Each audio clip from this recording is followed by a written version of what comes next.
por është e vërtet, sot është përvjetori prej se është zhduk Ukshinohoti, pavarësisht përpjekjeve të vazhdueshme të familjes, në veçanti të tezës mirëvetës, më pas të Andinit, i cili tashmë është në krye të Komisionit Qeveritar për personat të zhdukur, pavarësisht përpjekjes së të gjithë neve që ta mësojmë të vërtetën për fatin e Ukshinohotit, i cili me 16 maj 1999 është nxjerrë në thojza nga burgu i Dubravës dhe prej aty mos ka pas asnjë gjurmë, pavarësisht faktit që ka mund të detyrohet Serbia të zbardë vërtetën duke u ditë se kush kanë qenë autoritetet asaj kohe të burgut të Dubravës. Po thoni që ka qenë mundur që të detyrohej Serbia? Besoj që po, në qoftë se do të kishim një qasje ndoshta më të drejtë dhe nga ana e miqve ndërkombëtar, për shkak se ne vazhdojmë të vuajmë, pra jo vetëm si familje, keni parasysh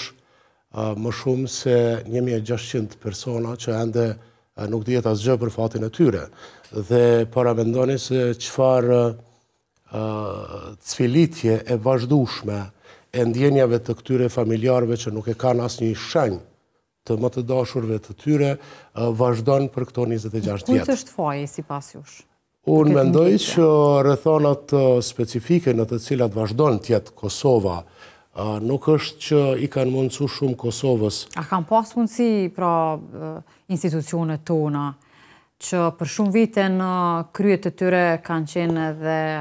persona që kanë qenë vetë pjesë e luftës së ushtrisë qeverimtare? Për fat keq,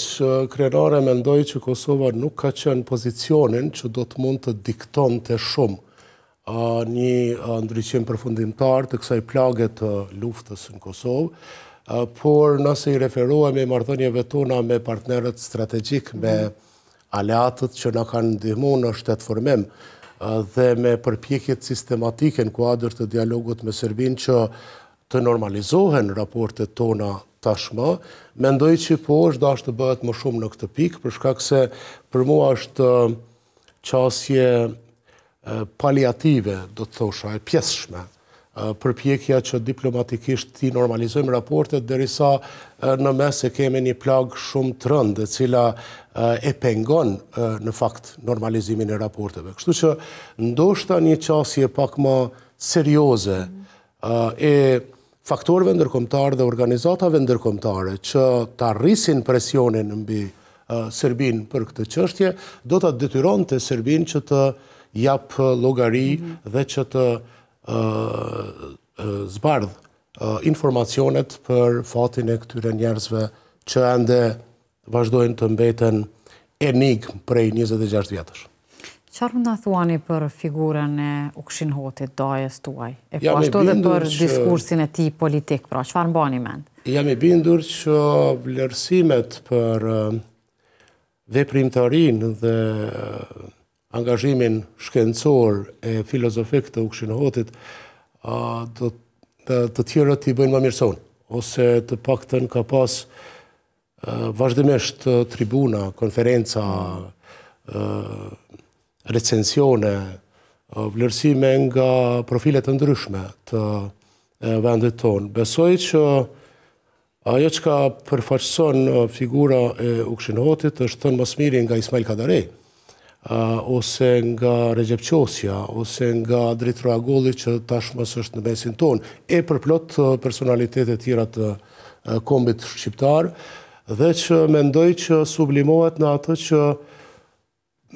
përgjithsisht e ka thënë Agolli, më kujtohet biles do të ndaja me ty një moment.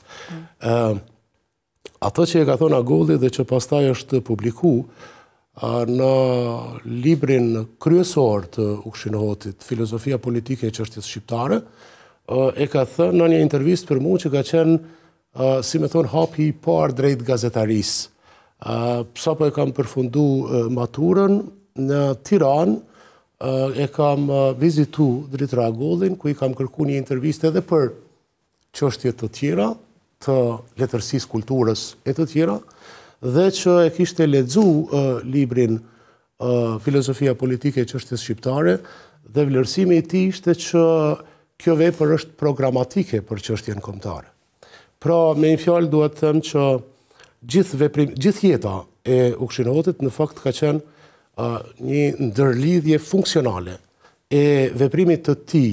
aksionit të tij politik me përgatitjen e lartë teorike dhe konceptet e qarta se në çdo drejtim duhet të lëvizin shqiptarët dhe si ti përgjigjen sfidave politike në kuptimin e kohës kur Kosova ishte nën sundim të egër